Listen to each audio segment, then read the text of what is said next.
ఎసిక breaking చూస్తున్నాం. Formula ఈ car race కేసులో ఈడీ దూకుడుగా వెళ్తుంది. బీఆర్ఎస్ వర్కింగ్ ప్రెసిడెంట్ కేటీఆర్ రేపు ఈడీ విచారణకు హాజరు కానున్నారు. ఏసీబీ విచారణకు హాజరుపై నందినగర్లోని తన నివాసంలో లీగల్ టీంతో కేటీఆర్ చర్చలు జరుపుతున్నారు. ఏసీబీ విచారణకు లాయర్లతో కలిసి వెళ్తానని కేటీఆర్ ఇప్పటికే చెప్పారు. మరోవైపు కేటీఆర్, హరీష్ రావు సహా బీఆర్ఎస్ నేతలు కూడా హైకోర్టు తీర్పు కోసం ఎదురు చూస్తున్నారు. కాసేపట్లో కేటీఆర్ లంచ్ మోషన్ పిటిషన్ పై విచారణలో హైకోర్టు విచారణ జరగనుంది. దీనికి సంబంధించి మరిన్ని డీటెయిల్స్ మా కరెస్పాండెంట్ రవిచంద్ర అందిస్తారు. రవిచంద్ర, రేపు ఏసీబీ విచారణకు అటు బీఆర్ఎస్ నేతలందరూ కూడా చర్చిస్తున్నట్లు తెలుస్తుంది. మరోపక్క కేటీఆర్ కూడా క్లియర్ గా చెప్పడం జరిగింది, తన లీగల్ టీమ్ తో పాటే వెళ్తాను ఏసీబీ విచారణకు అంటూ చెప్తున్నారు. ఏంటి అసలు నెక్స్ట్ జరిగే అక్కడ సిచ్యువేషన్ ఏంటి? అయితే సునీత, కేటీఆర్ నిన్న కూడా అదే అంశాన్ని లీగల్ టీంతో ఏసీబీ ఆఫీసు, ఏబీసీబీ కార్యాలయానికి వస్తారంటే అనుమతించినటువంటి ఒక పరిస్థితి ఏసీబీ నుంచి ఉంది. దీంతో ఆ తర్వాత ఆయన 40 నిమిషాల పాటు ఏసీబీ ఆఫీస్ ముందు, అంటే ఇప్పుడు ఇక్కడే మనం ఉన్నటువంటి ఒక ప్రాంతం నుంచే ఇక్కడే 40 నిమిషాల పాటు ఉండి ఆ తర్వాత తిరిగి తెలంగాణ భవన్కి వెళ్ళిపోయి ఆ తర్వాత ఇంటికి వెళ్ళిపోయారు. అది నిన్న జరిగినటువంటి ఎపిసోడ్.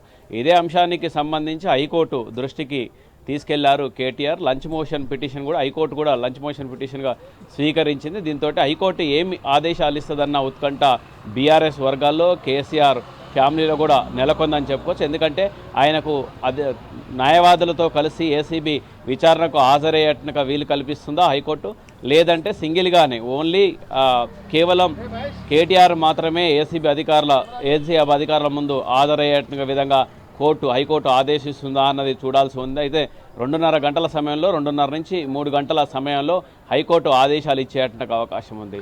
ఒకవేళ ఈ అంశానికి సంబంధించి హైకోర్టు ఒకవేళ లాయర్తో కలిసి పంపించాలంటే ఏ లాయర్లను తీసుకుపోవాలి, ఏ అడ్వకేట్లను తీసుకుపోవాలన్న ప్లాన్ ఇప్పటికే కేటీఆర్ కూడా అడ్వకేట్స్తో కలిసి సమావేశమయ్యారు. దానికి సంబంధించి లీగల్గా రేపు ఎలాంటి సమాధానాలు చెప్పాలి, వాళ్ళు అడిగేటువంటి ప్రశ్నలకు ఏం చెప్పాలి. ఎందుకంటే రేపు ఇప్పుడు జరిగేది కూడా అదే. సుమారు 3 గంటల నుంచి ఐఏఎస్ అధికారి అరవింద్ కుమార్ను విచారిస్తుంది ఏసీబీ అధికారులు. సుమారు 50 ప్రశ్నల వరకు ఉన్నట్టు తెలిసింది. అప్పుడు జరిగినట్టుగా సంఘటనలో ఫార్ములా ఈ కార్ రేసు సంబంధించిన వ్యవహారంలో ఒక ఐఏఎస్ ఆఫీసర్గా మీరు హెచ్ఎండిఎన్ నుంచి నిధులు మళ్లించడానికి కారణం ఏంటి, ఎవరు ప్రమేయంతో, ఎవరి ఆదేశాల మేరకు మీరు ఈ నిధులు విదేశీ సంస్థకు మళ్లించారనే ఒక ప్రశ్నల వర్షం ఐఏఎస్ అరవింద్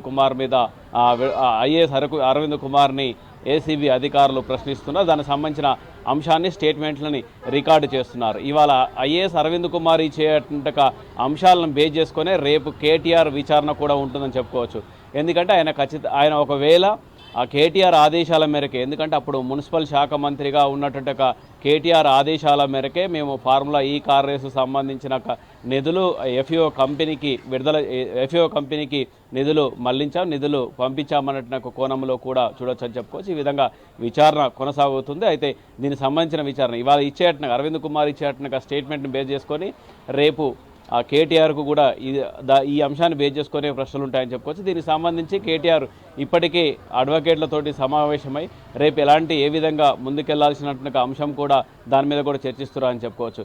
ఎందుకంటే మరొక ఊహాగానాలు కూడా వస్తున్నాయి. రేపు కేటీఆర్ సుదీర్ఘ విచారణ ఉంటుంది. రాత్రి వరకు కూడా ఉండే అవకాశాలు ఉన్నాయని కూడా తెలుస్తుంది. దాన్ని బట్టి ఆ తర్వాత సాయంత్రం కేటీఆర్ని అరెస్టు కూడా చేస్తారన్న కోణంలో కూడా వార్తలు వినిపిస్తున్నాయి. అయితే మరి రేపు విచారణలో కేటీఆర్ ఏం చెప్తారు, ఇవాళ అరవింద్ కుమార్ ఏం చెప్తున్నారు, దాన్ని బట్టేసే రేపు కేటీఆర్ మీద ప్రశ్నల వర్షం ఉంటుందని చెప్పుకోవచ్చు. ఇది విచారణకు కేటీఆర్ తన లాయర్లతో కలిసి వెళ్లే ఛాన్సెస్ ఉన్నాయనుకోవచ్చు. ఎందుకంటే మొన్న జరిగిన విచారణకు వెళ్తే కూడా అటు ఏసీబీ అధికారులు విచారించలేదు లాయర్ ఉండడం వల్ల. ఈసారి కూడా లాయర్ తోనే వెళ్తానని కేటీఆర్ అంటున్నారు. కాబట్టి ఈసారి ఛాన్సెస్ ఉన్నాయి విచారణకి లేదా? హైకోర్టు లంచ్ మోషన్ పిటిషన్లో ఏం చెప్తుంది అనేది చూడాలి. ఎందుకంటే గతంలో ఉన్నటువంటి ఒక కేసుల్ని స్టడీ చేస్తారు. గతంలో ఏసీబీ కావచ్చు, సిబిఐ కావచ్చు, ఇలాంటి విచారణ సంస్థల దగ్గరికి అడ్వకేట్లతో కలిసి వచ్చారా, లేదంటే సింగిల్గానే వచ్చారా అనే కోణంలో కూడా చూడాల్సి ఉంటుంది. ఆ కోణంలో హైకోర్టు కూడా విచారణ చేపడుతుంది. ఆ తర్వాత ఆదేశాలు జారీ చేస్తుంది. అయితే రేపు మిగతా అంశాలు వేరు. కేటీఆర్ చెప్పేది ఏంది, నాకు అడ్వకేట్ ఎందుకు కావాల్సి వస్తుందంటే గతంలో పట్నం నరేందర్ రెడ్డి ఇచ్చినట్టుగా వాంగ్మూలాన్ని వాళ్ళు మార్చుకొని పోలీసులకు అనుకూలంగా మార్చుకొని ఈ విధంగా ఆయన మీద కేసులు పెట్టేసి జైలుకు పంపించారు.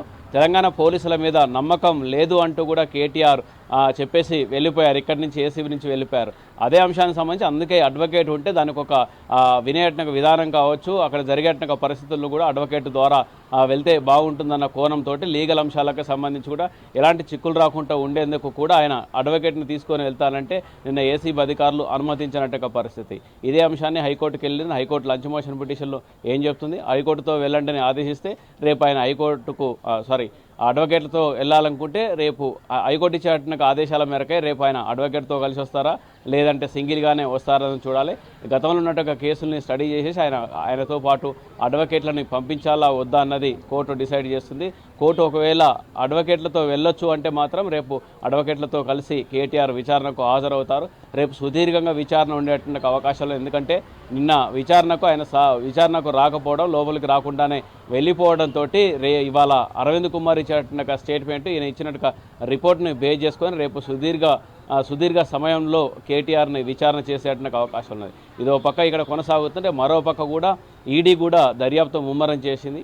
ఇదే ఫార్ములా ఈ కార్ రేసు సంబంధించిన కేసు విషయంలో ఒక పక్క ఈడీ, మరో పక్క ఏసీబీ దూకుడుగా వెళ్తున్నాయని చెప్పుకోవచ్చు. అయితే ఈడీకి ఇప్పటికే ఈడీ ముందుకు కూడా బిఎల్ఎన్ రెడ్డి అప్పుడు హెచ్ఎండిఏలో ఉన్నట్టుగా చీఫ్ ఇంజనీర్గా ఉన్నటువంటి ఒక బిఎల్ఎన్ రెడ్డి కూడా ఉదయమే ఈడీ అధికారుల ముందు హాజరయ్యారు. వాళ్ళు కూడా వాంగ్మూలం ఇచ్చారు. ఇక్కడ అటు ఓ పక్క ఈడీ దర్యాప్తు కొనసాగుతుంది, మరో పక్క ఏసీబీ కూడా దర్యాప్తు చేపడుతుంది. ఇక్కడనేమో అరవింద్ కుమార్, అక్కడ బిఎల్ఎన్ రెడ్డి వీళ్ళ స్టేట్మెంట్లు తీసుకుంటున్నారు. రేపు ఇవాళ ఇచ్చినట్టుగా అరవింద్ కుమార్ ఇచ్చినట్టుగా స్టేట్మెంట్ని బేస్ చేసుకొని రేపు కేటీఆర్ విచారణ ఉంటుంది. రేపు ఉదయం నుంచి సాయంత్రం వరకు కూడా, రాత్రి వరకు కూడా కేటీఆర్ విచారణ ఉండేట్టుకు అవకాశాలు ఉన్నాయి.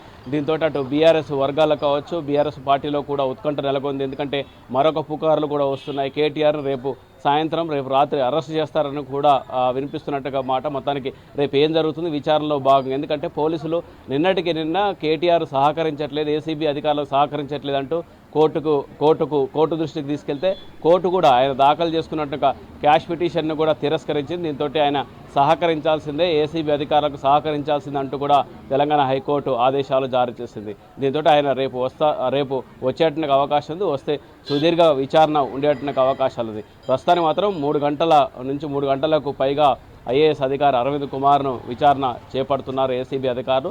మరి ఈ అరవింద్ కుమార్ కూడా సాయంత్రం వరకు విచారిస్తారా, ఎంతసేపు మరింత సమయం పడుతుందో కూడా వేచి చూడాల్సి ఉంటుంది. Sunitha. Right Ravichandra, thank you.